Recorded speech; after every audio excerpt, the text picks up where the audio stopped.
l'association des membres HCFR a reçu en prêt ce conditionneur secteur de la marque Kesses, prêté gracieusement par le magasin Univers High-Tech de Chamonix, que l'on remercie chaleureusement. On va tout de suite procéder donc à l'unboxing de ce conditionneur réseau.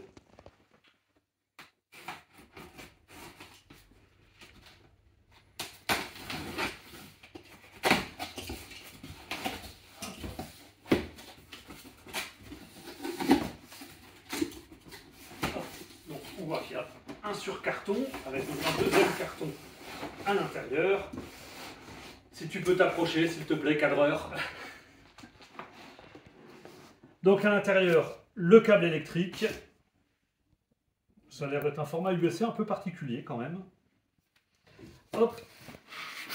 Un premier polystyrène.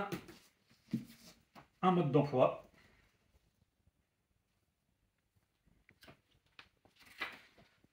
Et le conditionneur secteur qui est loin d'être léger. Oui, il est même plutôt assez lourd. Hop, je vais enlever le carton. Hop. Et c'est quand même assez lourd.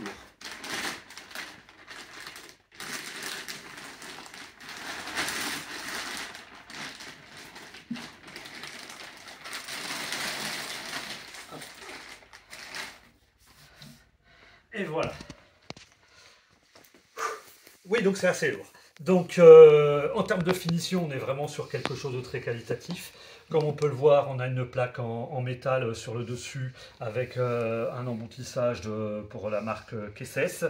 On a une belle façade en alu, effectivement, avec un joli logo Kesses, qui est une pièce qui est placée en plus sur un emboutissage de la façade. On a deux zones, donc j'imagine qu'ici ça va être le voltage qui est indiqué sur ces zones. Au niveau des piétements, c'est quand même quelque chose de qualitatif également, hein. C'est du vrai bon métal, hein. Je ne sais pas à quoi sert cette petite vis, je l'ai également sur l'alimentation que j'ai reçue en même temps que ce conditionneur secteur. On va passer à la façade arrière, c'est quand même assez lourd, oui. À la façade arrière, donc on voit plusieurs prises qui sont séparées par zone. Donc on a ici une zone 1 et ici la deuxième zone. J'imagine que cette zone-ci, c'est plutôt pour ce qui concerne les amplifications et celle-ci plutôt pour les sources, donc il y en a plus. 300 VA pour cette zone, 1200 VA pour celle-ci. Et donc là, on a la prise d'alimentation électrique qui correspond effectivement à ce câble-là. Ça ressemble à l'IEC, mais ça n'en est pas réellement. Donc, la prochaine vidéo consistera en l'ouverture de ce conditionneur secteur pour voir ce qui se cache à l'intérieur. Donc nous voilà pour la suite de la vidéo où nous avons ôté le capot de ce conditionneur réseau Kesses. Donc je reviens sur la partie arrière puisque j'avais dit tout à l'heure que la zone 1 était peut-être à privilégier pour y brancher des amplis. Je voyais ça parce qu'il n'y avait que deux prises, mais effectivement quand on voit que les deux prises sont en 300 VA alors que les 4 prises d'à côté sont en 1200, c'est peut-être plus judicieux d'y brancher sur les amplis sur les prises de 1200 VA. Cela dit, c'est quand même un peu étonnant qu'il y ait 4 prises pour des amplis et 2 prises pour des sources. Bon, enfin, de toute façon, on essaiera ça après en test. Le capot a été retiré, on peut donc voir l'intérieur. On a également retiré cette petite carte qui était branchée ici. On y reviendra tout à l'heure. Et je suis avec mon compère LudoP31 qui va nous détailler un peu le schéma électrique de ce conditionneur réseau. Ok, donc pour voir un petit peu ce qu'il y a dans cet appareil, donc déjà on voit donc ici la lime 230 volts qui arrive par ces câbles-là, la phase qui passe ici par un fusible réarmable, ce qui est bien pratique, ça évite d'avoir à changer un fusible en cas de problème. Ici en bas, nous avons la carte d'alimentation finalement principale qui va dans un premier temps présenter une première cellule de filtrage. Donc on voit justement plusieurs condensateurs qui sont présents ainsi que certains fusibles, 3 petits fusibles blancs sur la carte. Ici un petit transfo d'alim dont le rôle a l'air surtout d'être en fait de prendre en fait la commande de l'interrupteur en face avant, de gérer les diodes, ainsi que d'activer le relais présent ici qui va permettre d'envoyer la puissance vers le gros transformateur toroïdal ici, donc transfo de 1500 MVA, de 1500 VA, c'est déjà pas mal, 1500 watts, pour un appareil audio, c'est quand même assez énorme, au travers des câbles qu'il y a ici. Donc voilà, le transfo est encapsulé dans cette enceinte métallique, donc qui ressemble à une cage de Faraday, mais qui de manière assez surprenante n'est pas raccordée à la masse. Peut-être l'est-elle au travers des vis, au travers du boîtier. Voilà. Et ensuite, on constate que tout un ensemble de fils, ici, sortent pour amener la puissance vers les différentes prises de sortie.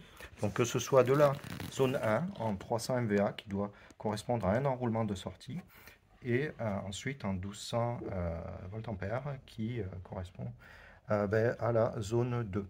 Donc voilà, chaque prise par contre a vraiment son câble d'alimentation qui part du transfo vers la prise. Elles ne sont pas pointées entre elles, donc ça c'est plutôt une bonne chose. Voilà. On constate également de petits fils de mesure qu'on peut voir par exemple ici, voilà, qui permettent ensuite de revenir sur la face avant vers des petits voltmètres, voilà, 2 voltmètres, qui permettent de présenter en face avant la tension mesurée sur la zone 1 et la zone 2. Donc la tension effective, ce qui est très intéressant.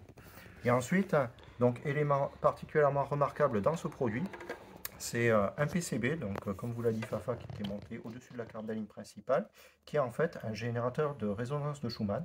Et là, Fafa va vous en dire un peu plus. Enfin, va en dire un peu plus. J'ai surtout regardé sur la page Wikipédia ce que c'était que les résonances de Schumann. Apparemment, ça correspond aux fréquences de résonance du champ magnétique terrestre. J'ai du mal à comprendre ce que ça peut avoir à faire avec un système électrique, mais bon, pourquoi pas, c'est vrai qu'on n'a pas l'habitude de voir ça. J'imagine que c'est ce qui permet également de qualifier cet appareil, comme c'est marqué en façade, de Isolated Quantum Resonance Power. Je ne sais pas trop quoi penser de ce genre de choses. Moi, de toute manière, je ne m'intéresse pas spécialement à ça. Ce qui m'intéressera surtout, ce sont les écoutes que l'on va pouvoir y faire. Et justement, dans la suite de la vidéo, on va vous présenter le matériel de mon ami Ludo, qui va tester durant une semaine ce conditionneur réseau. Ce conditionneur réseau va donc être testé sur l'installation Hi-Fi de mon pote Ludo.p31. Il dispose en matériel des enceintes suivantes. Il s'agit de JM Lab Focal Micro Utopia qui ont monté une bonne vingtaine d'années, qui se caractérise par un tweeter à beryllium qui est bien connu de cette marque. En source, on peut compter sur un PS Audio Direct Stream Junior, c'est ça? Voilà, c'est ça. Qui fait donc streamer, DAC et préampli, qui vient attaquer un bloc de puissance Yamaha PS combien? P5000S.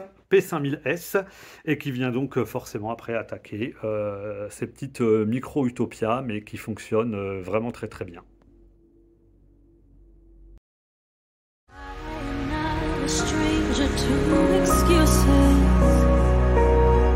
Burned me once or twice, I expect